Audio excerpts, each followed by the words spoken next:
كانت تعبانة ومحدش عارف. اللحظات الأخيرة كانت صعبة عليها وطلبت تروح المستشفى وملحقتش. شيرين سيف النصر فنانة التسعينات فجأة اختفت عن الساحة الفنية لحد ما رحلت من ساعات. تعالوا بينا نعرف السبب ورا رحيلها وإيه وصيتها قبل ما تودع دنيتنا، وإيه كمان تفاصيل اللحظات الأخيرة في حياتها. تفاصيل كتير هتعرفوها في فيديو جديد من حكاوينا.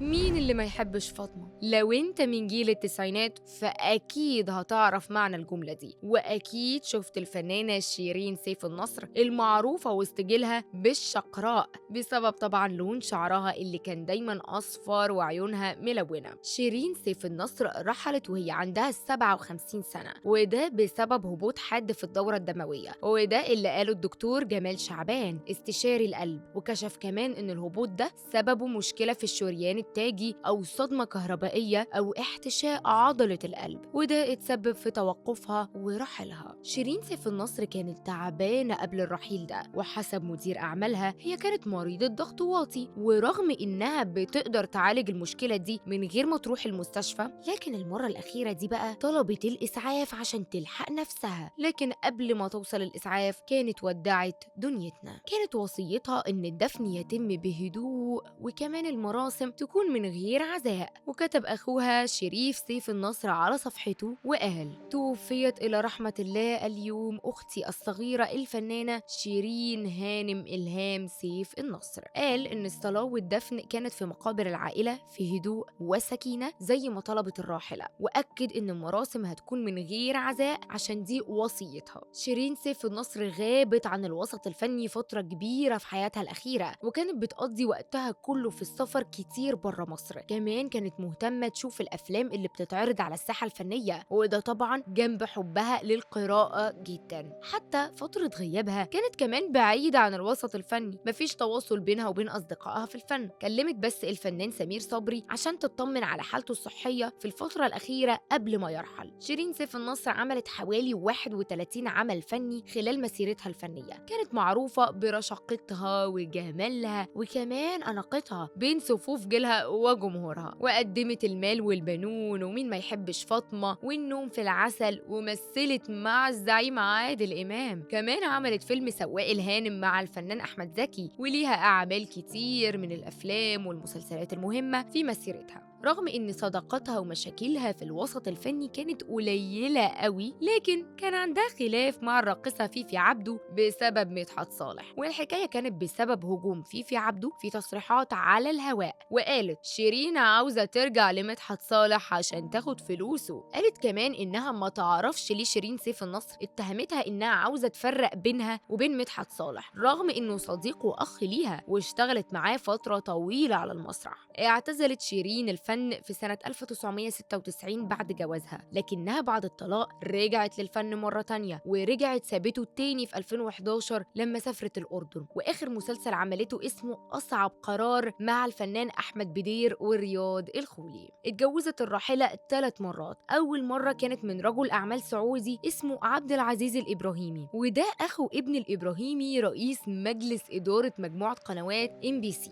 وبعد كده انفصلت واتجوزت مدحت صالح، لكنها ما طولتش معاه واتطلقوا بسرعة. واتجوزت للمرة الثالثة من دكتور التجميل رائف الفقي، لكن الجوازة ما كملتش كام شهر بس. لكن في الفترة الأخيرة من حياتها اعتزلت الإعلام والفن، خاصة بعد وفاة والدتها، لأن الموضوع ده أثر عليها جدا وعلى حالتها النفسية، جالها اكتئاب كمان. وقالت إن حياتها بعد رحيل والدتها اتوقفت تماما، ما بقتش عارفة تعمل أي حاجة في حياتها. في ناس بتقول شيرين سيف النصر مصرية الجنسية ولا لأ. هي فعلا اتولدت في الأردن، لكن والدها مصري وهو الصحفي إلهام سيف النصر، وأمها فلسطينية. قولوا لنا بقى رأيكم في المسلسلات اللي اتفرجت عليها الفنانة شيرين سيف النصر، وأكتر مسلسل بتحبوه ليها. شاركونا برأيكم في التعليقات.